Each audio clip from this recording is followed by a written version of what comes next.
Welcome to Living from the Soul. This is your host, Sam Tarode. Today I'm happy to be speaking with Pooja Mottl. Pooja has had a unique career path, going from banking and finance to cooking and nutrition, and now to mental and spiritual well-being. Pooja graduated from the University of Michigan and began a career in finance in the late 1990s, working for investment banks including Morgan Stanley and Merrill Lynch. She left to earn a master's degree in international relations at the London School of Economics, and then, in a twist, she enrolled in the Natural Gourmet Institute's chef training program. In 2014, Pooja published her first book, The 3-Day Reset, which was endorsed by Whole Foods founder John Mackey, among many others. From there, Pooja pivoted to studying yoga, meditation, and psychology. She now writes and speaks about mental and spiritual health.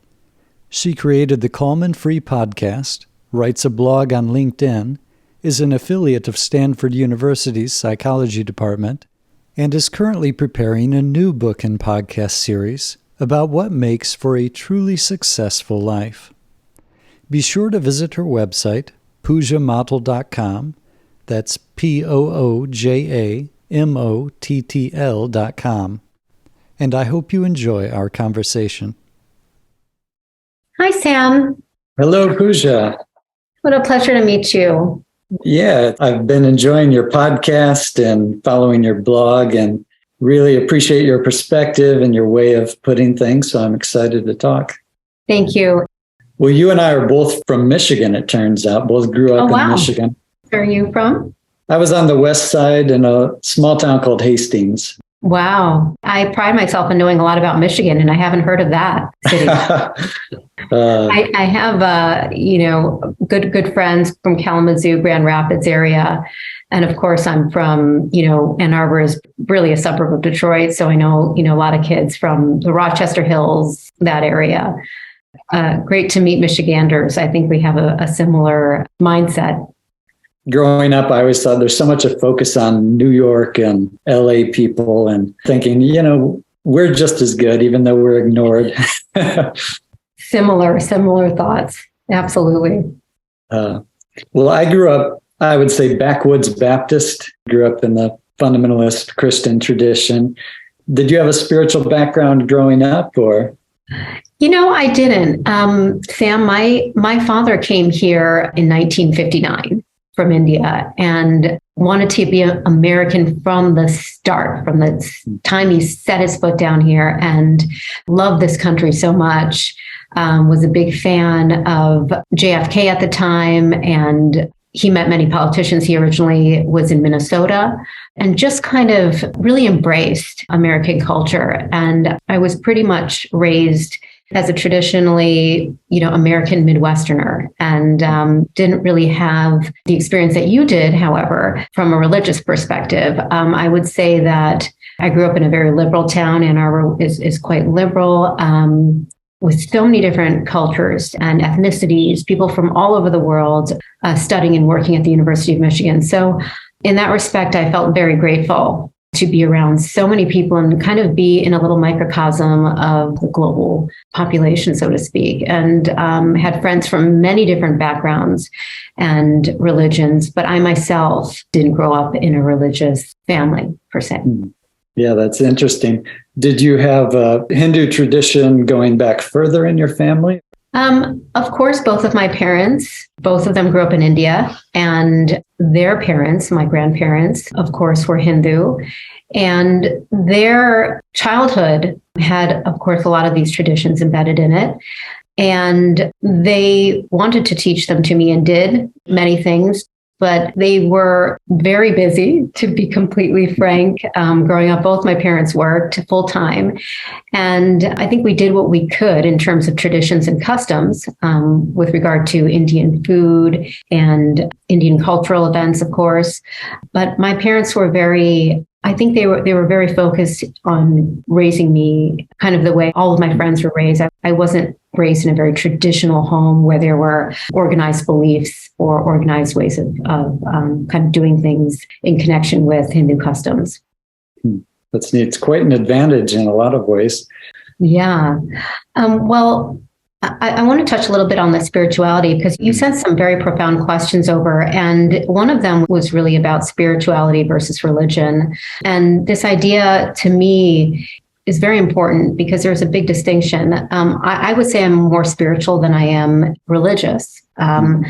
Spirituality to me is an individual practice where one is really seeking meaning and peace and inner ease by going inward, by practicing individually versus adhering to a traditional organized belief system. So to me, it's a very beautiful practice to be spiritual. And, these questions of meaning in life and, how can we be happy? What should be my life like every day? What should I be improving? These questions are age-old, ancient questions, right? That Marcus Aurelius was grappling with as this great Stoic philosopher thousands of years ago. So these questions, they remain, and a spiritual path often helps one get to these. So in my mind, it's beautiful to have practices that kind of help you hone your life and have a sense of discipline. Think about mortality, respect mortality, think about death, duty, dharma, responsibility. So it's a beautiful question. And I think I would obviously fall into the spiritual camp. Were you a spiritual seeker from a young age, or did that come as you were growing up? Yeah, I think it took a lot of different paths that I walked, different turns that I took throughout my life. And of course, the experiences that I had in my childhood, which informed a lot of my decisions to go into banking, for example, when I was, my early 20s, wanted to kind of go to Manhattan and get out of Michigan and be in a very competitive, elite kind of environment, which really set me up to see an aspect of life that I don't think a lot of people get to see, and be mentored by a lot of leaders and people who helped shape my thinking and helped shape not only my habits, but my desires for myself. And what also happened in banking is I realized very quickly that it wasn't sustainable from a health and wellness standpoint. I didn't like the hours. The burnout was very high. I was in it for the wrong reasons. And that took me to another path, which led me to kind of explore international relations, which I did at the London School of Economics in a master's degree program. And then later on, again, kind of staying on that health and wellness path, explored traditional whole foods as a mode for living healthier. And that's what brought me to the National Gourmet Institute, doing a chef training program there, and then writing a book after I was finished called The 3-Day Reset, which is still available for purchase. So the arc is unique, but the consistency there is looking for wellness, looking for health, feeling very much connected to living a vibrant life. And I think that's gotten me to where I am today, where I find that, you can drink as much juice as you want or eat as much kale as you want, but if you don't have a healthy mind, it's not going to get you very far. So that took me a while to figure out, and that kind of took me into this new path where I'm really examining the mind and success in the way we define it today.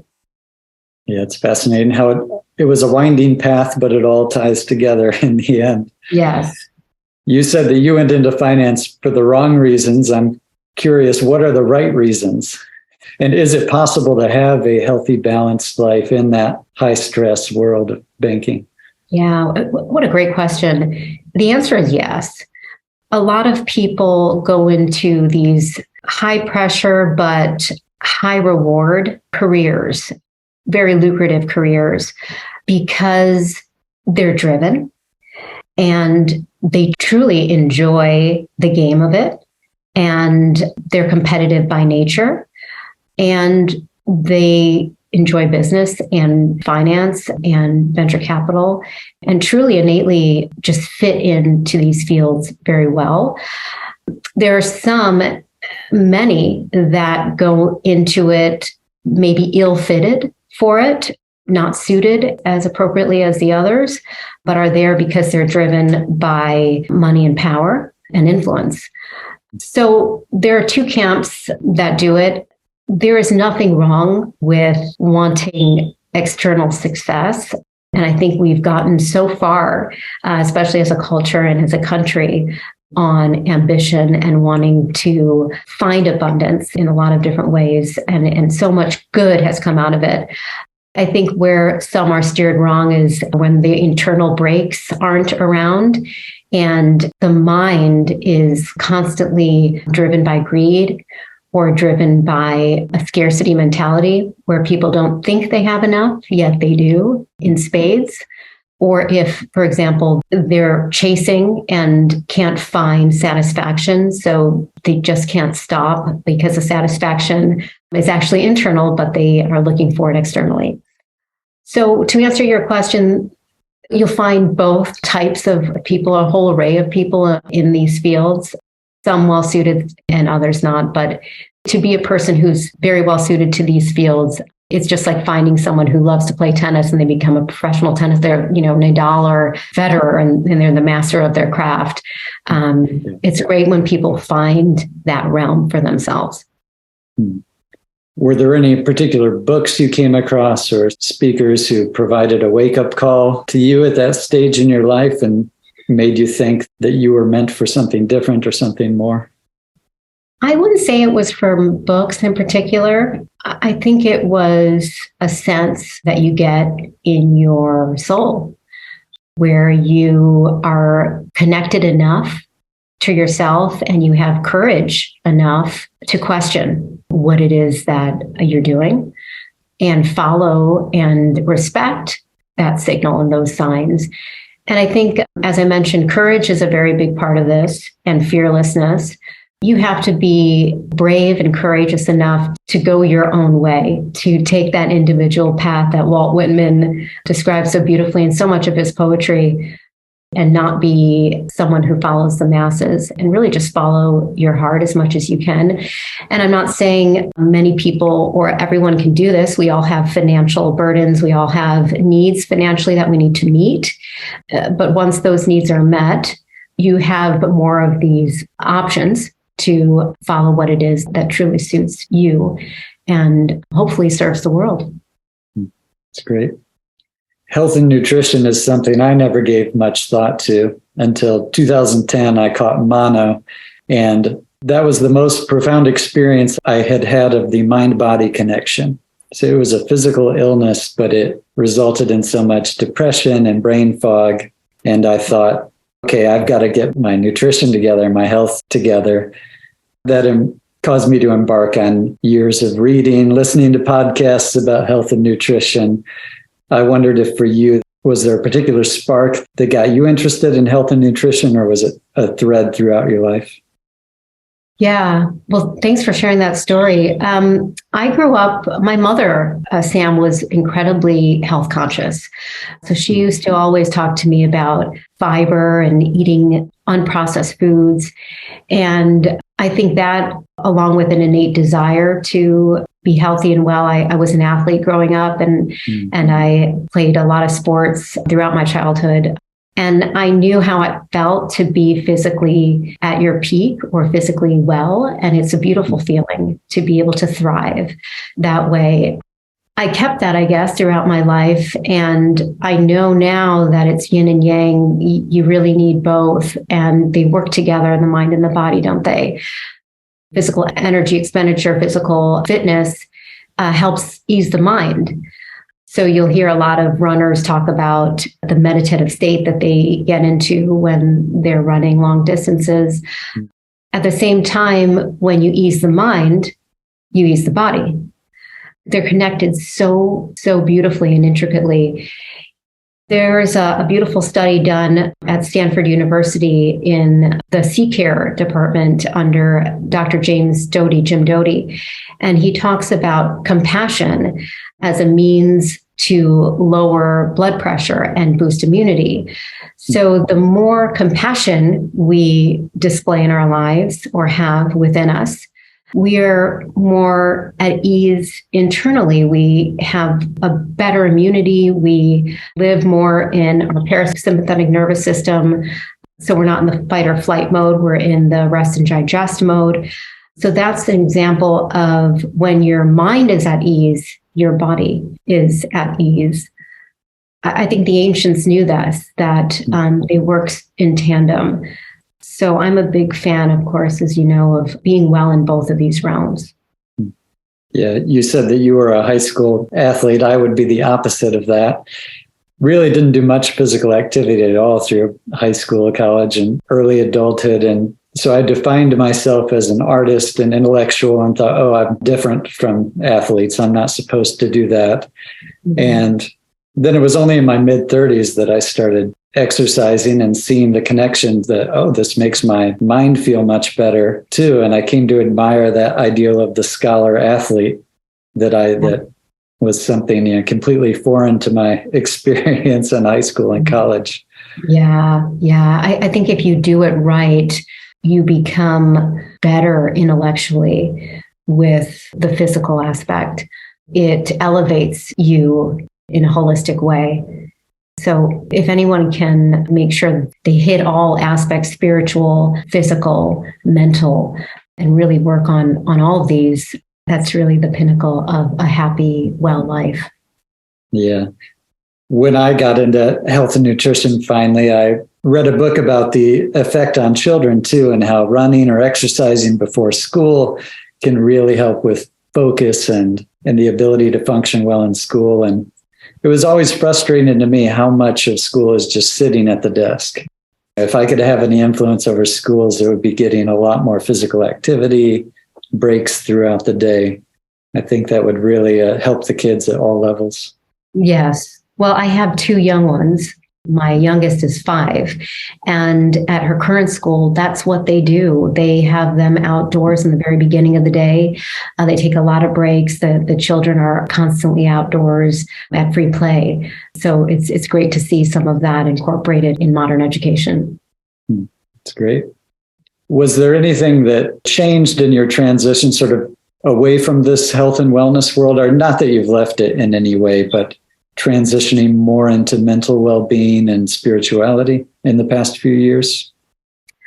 Yeah, like I said, I think as you age, and especially for me becoming a mother and now raising my children, placing a lot of value on family, it makes you think a lot more about legacy. It makes you think about mortality, and it makes questions arise that perhaps wouldn't have in your 20s.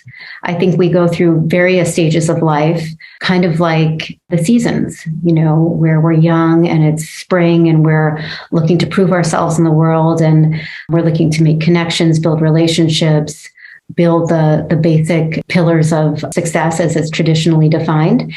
And then as we age and go through different experiences and hopefully gain wisdom, I think these questions start to become more priorities where you're thinking about what is it that you want to do in your life that's meaningful, that you can carry forward, that other people can learn from. How can you serve others? Because ultimately it's service that provides a fruitful, meaningful, extraordinary life. And then, of course, what can you hand down to your children and pass to them that can allow them to serve the world and have an extraordinary life? So, yes, I think I have changed a lot from my focus on perhaps food and nutrition earlier and fitness earlier to not letting those go, but bringing in this third pillar of wisdom and spiritual discipline and spiritual inquiry. And I've noticed that has brought me the most strength of everything I've done is the spiritual practice and the wisdom and the reading of philosophers and looking for that guidance and looking for those answers and finding the grounding that you need in your life to move with resilience and again, with ease. For me, I think if someone asked me to define the word spiritual or spirituality, I would probably just draw a blank because it's so hard to define or categorize between what's mental, what's spiritual, what's physical. It's all connected. And that's what I hear coming from you and your experience, that everything is ultimately connected.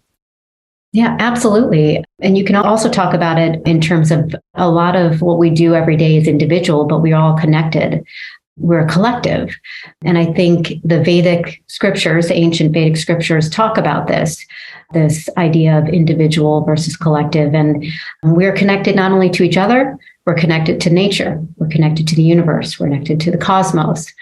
So it's really beautiful to be able to see that and step away from maybe self-interest and see all of it as one. And then the compassion springs from that. And I think that's lacking in our culture today. We're very focused on me, myself, and I, but just a little bit of a turn to realizing that we're all connected can really bring a lot of transformative change. You're reminding me, I know you're also a fan of Wayne Dyer. And yes. Toward the end of his career, he had the book and movie called The Shift, about shifting from ambition to meaning, was his way of putting it. It seems like you're going through that right now. I love that. Yeah, absolutely. And one of your questions, I think, was based on this idea of Eastern and Western approaches to life in general. And I think Dr. Dyer's concept is very crucial to the way we think today in our economy, where we are driven by our ambitions and our motivations, our desire for growth, our desire for abundance, our desire for success. But we are doing it in a way where we are striving, but we're unsatisfied, versus being able to strive and grow and progress, but being at ease and being at peace while we're doing it. So there's this constant struggle between chasing and satisfaction, between expecting something and accepting or appreciating what you already have. Mm-hmm. So this balance is constant in our culture, our society today. And those who can do both of them, meaning strive and progress, but be accepting, peaceful, and satisfied at the same time, those are the individuals that truly live extraordinary lives. Yeah, I had wanted to get your take on sort of the different inflections between Eastern and Western approaches to meditation and spirituality. To expand on that a little, what I've read and heard from the Eastern perspective, there's more an emphasis on the community and downplaying the individual, such as if you're a monk, you would follow your guru and do everything your teacher says. And in the religious art from the Eastern traditions, there's no originality. The focus is on copying the previous forms exactly. This is something I learned from Joseph Campbell. He says that the gift of the Western tradition is this focus on the individual and determining your own path instead of just following someone else. I've certainly enjoyed and benefited from both perspectives, and I've gotten the sense that you do as well. Combining the focus on developing yourself as an individual, becoming your best self, with also serving the community and helping others. Yeah, absolutely. And a couple things there. This individual aspect, a lot of it is based on the philosophy of John Locke and Adam Smith, who really created this capitalist economy that we have today, and these ideas of a liberal economy and the ability to be yourself and be an individual and achieve and progress without any obstacles.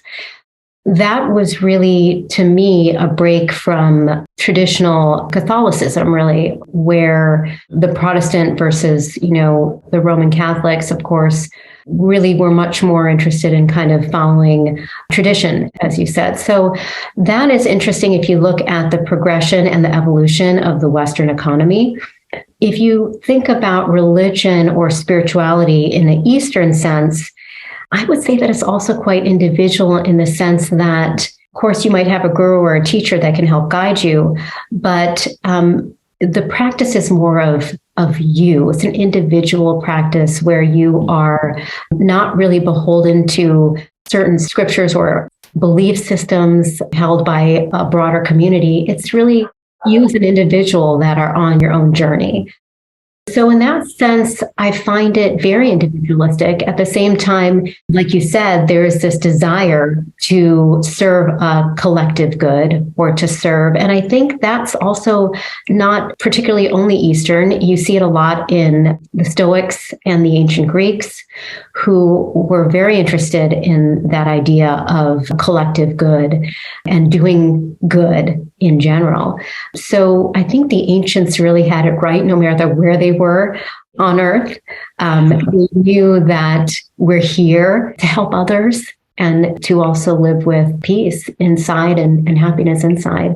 And that the desires that we often are chasing, when you're able to kind of sit in between your likes and dislikes and have a dispassionate view, you end up living a much more fulfilled life.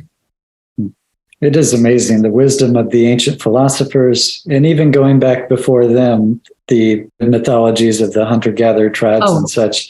Absolutely. It really hasn't been surpassed, or it doesn't change, what works for humans. Absolutely. And it also points to the fact that we often forget what others have learned and have written about, and we're constantly cycling where the answers have already been unearthed for us. We just tend to forget or not appreciate or not revere them. Yeah, every generation has to relearn it. Yes. And each individual, hopefully as we're aging, like you said earlier, we're becoming wiser. And yes. Hopefully that's the hope for everyone. Well, you said that you were trying to impart these spiritual principles and practices to your kids. I'm wondering what that looks like for you. Yeah, wonderful question. Thank you. I think it's important for me to help them find the tools to find joy, to find ease, to find peace in a world where we're constantly bombarded by information, in a fast changing world, in a world that often ties self-worth to external measures of success, accomplishments, achievements. So I am very focused on giving them those tools, and they do meditation, and they have learned from different teachers to meditate. And we also read a lot of books on wisdom, whether it be biographies on Thomas Jefferson, Abraham Lincoln, a lot of the leaders of our past who have a wealth of knowledge, the Buddha, stories about the Buddha. I try to kind of weave in books and practices that they can incorporate into their lives in a way that they find easy and not a burden. It's great. Well, your kids are very lucky to have this kind of a foundation. It's wonderful. I hope. It's always a work in progress, and these things take a long time to really be internalized. And I think you said earlier in this conversation that when you go through hardship or struggle, the light bulb tends to go off. So I think with all of us, my children, all kids and adults, going through ups and downs in life, that just happens. That's part of life. And I hope that they can learn from their downs and mistakes. Yeah, I have 4 kids myself. The youngest 2 are in high school. The oldest 2 are, one in college, one working. Parents often think that they have a lot to do with how their kids turn out, but they're their own person. They're going to do their own thing. Absolutely. Absolutely. Who do you see as your main audience with your podcast and such? It seems to me you might be speaking perhaps primarily to business people and entrepreneurs. Yeah, primarily it is that group, 30s to 60s primarily. I'm also speaking to people like yourself who have the insight and the experience and the understanding to see the the links between spirituality, contemplative practices, for example, and the business world, and how we conduct ourselves in a competitive, fast-paced economy. The ability to succeed should always be there. But again, how can we do it in a way that brings us more joy? How can people have both? How can we have what we need financially, but emotionally too? How can we master both the heart and the mind? How can we care for both the heart and the mind? So it's people who have that understanding and also the desire to put these ideas into practice in a practical way, where you don't have to be a monk and go to a monastery for weeks on end or months on end. You can still live in the material world, but in a way that provides much more joy and thriving. So it's really a message for people who want to perform highly. We talk a lot about high performance and hacks to perform better. But one of the biggest hacks is really defining your values and defining your idea of success. How about for you personally? What is your idea of success? Wow. Yeah.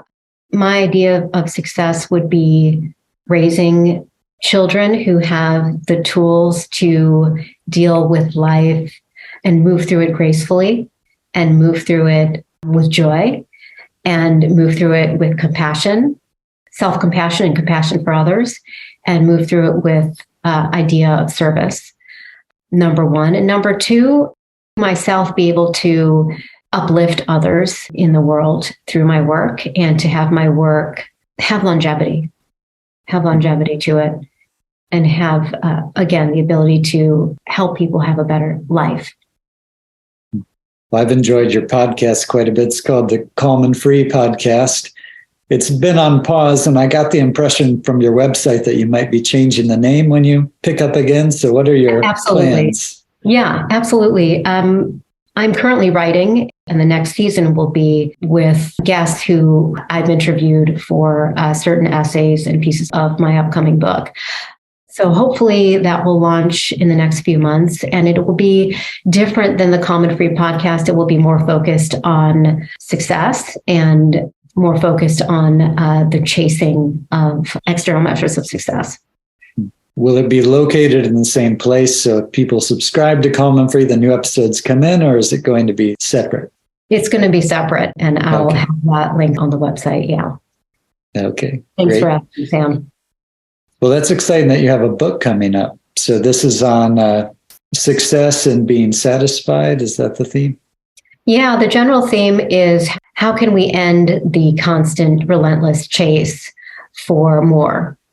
And a lot of it brings in the philosophy from 19th century writers and philosophers like Ralph Waldo Emerson, poets like Walt Whitman, and taking their perspective and their insights from the 1800s, when America was going through a very similar phase that it is now, with rapid growth, economic growth, rapid innovation, and big changes in society.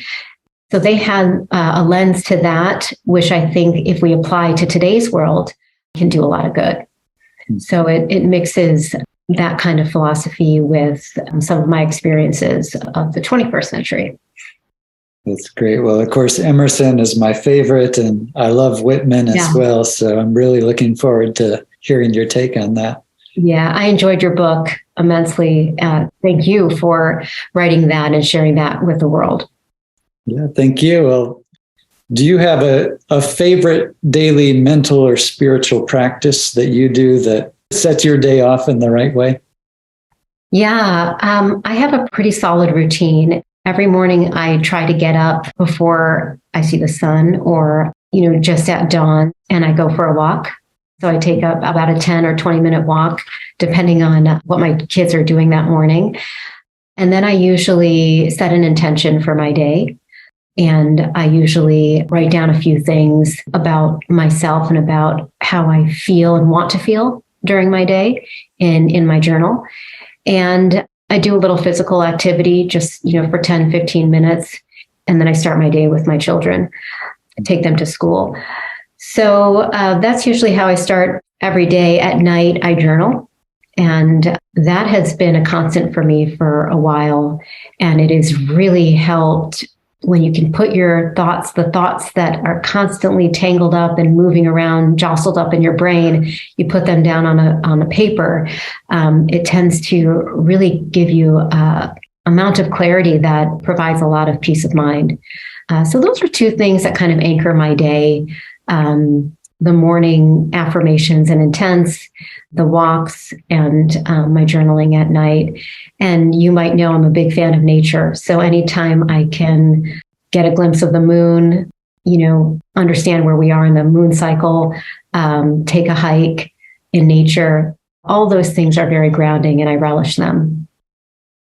You're reminding me of things that I know would be helpful, that I need to be more consistent. So that morning routine is so important. Yeah.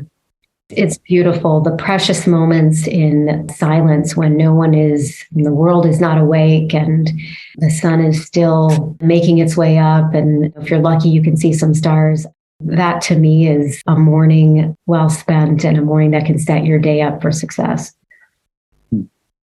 Well, you're a real Renaissance person, which I appreciate. That's what I've always endeavored to be. And it's wonderful getting to know you more. You're such an excellent speaker on these topics. So I'm happy to get the word out in the little way that I can. Thank you, Sam. It's a pleasure. Again, thank you for taking the time with me, for inviting me onto your podcast and asking these very profound and really lovely questions. I've had a wonderful time sharing and conversing with you.